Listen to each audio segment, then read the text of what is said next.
Welcome to the Firelap IW05 review. Top of the box. Chassis 0.1 and a 2.4 GHz transmitter in the photo. Nothing fancy.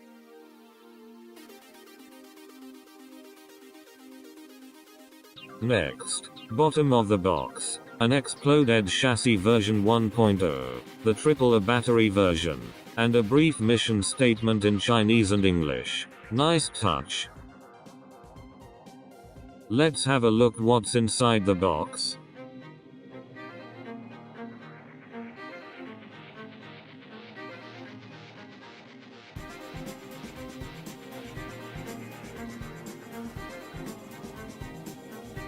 The transmitter, basic, comfortable to grip.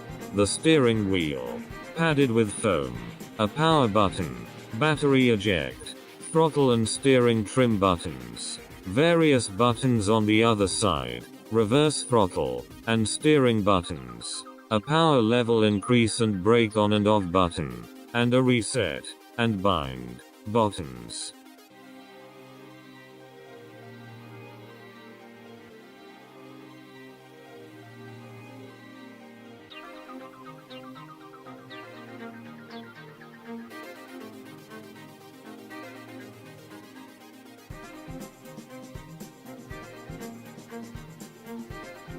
The additional accessories and finally the model. Looks great.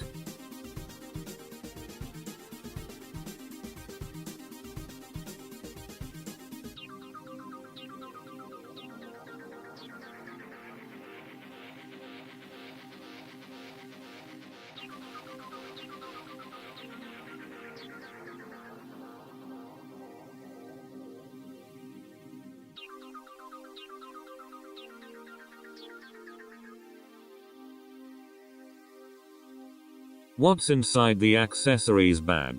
4 drift tires, a lock nut tool, various replacement screws, some spacers and nuts. They will come in handy.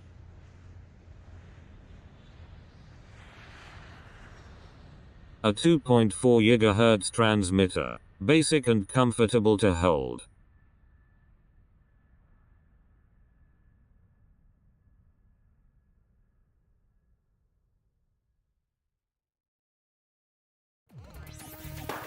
i4 triple I battery tray.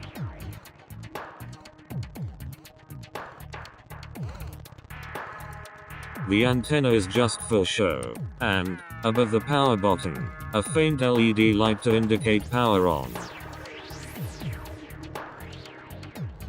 A closer look at the function buttons.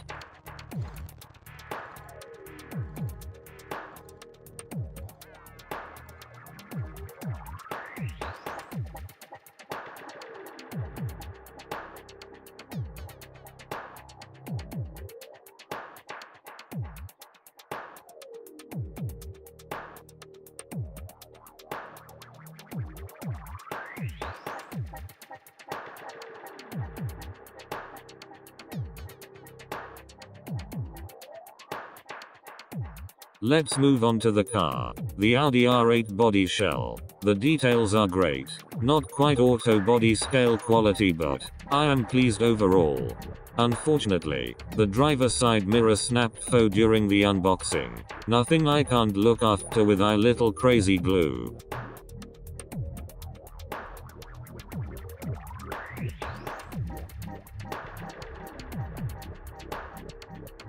I will admit, I like the look of this model.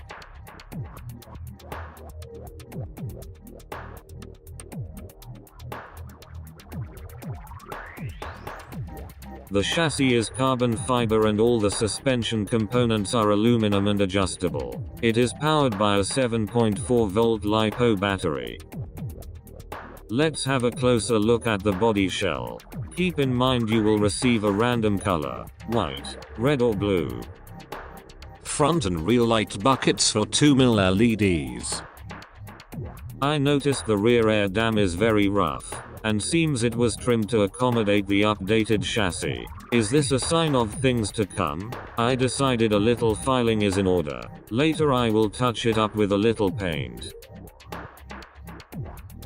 The body shell is compatible with Kyosho Mini Z mounting system. However, I noticed the side mount clips are a little longer than needed. More filing required.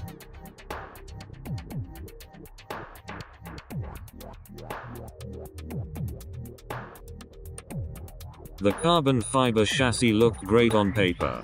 Fully adjustable suspension, shocks and cab are front and rear, but on closer inspection both the front and rear knuckles are sloppy. A lot of access movement. Full ball bearings at the swing shafts. However, there is a lot of play.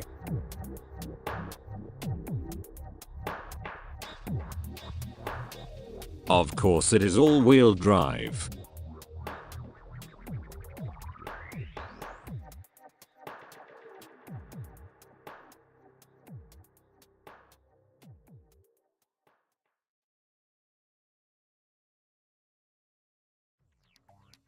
The single swing arms are sticky. I will have to disassemble the suspension, file and trim for a proper fit, and then, during filming, the front driver side ball joint popped out of its socket. Another concern.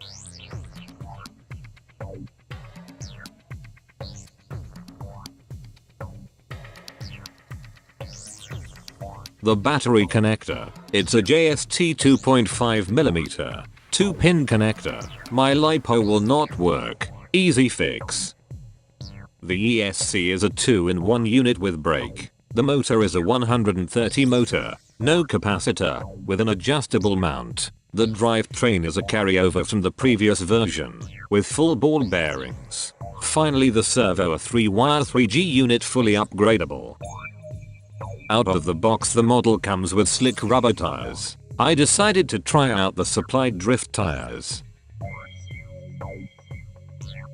The supplied lock nut tool is inadequate. Luckily, I have a better one. I really wanted to showcase the drifting capability of this model. The supplied drift tires are too narrow for the rims, so I pulled out an aluminum set I was planning to install in the future. Another roadblock. The factory drift tires are too large to sit snug on the rims.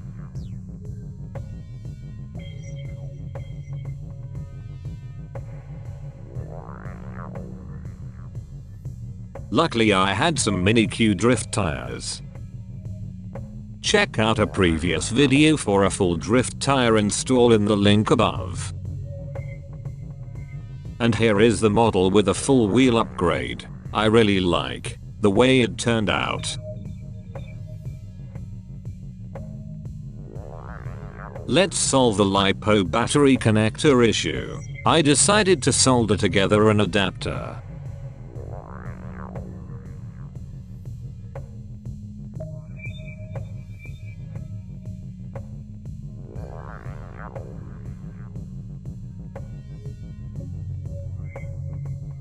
At this point I made a critical mistake. I failed to notice that my adapter polarity was reversed. I plugged in the battery and fried the ESC. Make a note. Need to order new electronics. Well, I guess a test drive will have to wait for next time. Thanks for watching.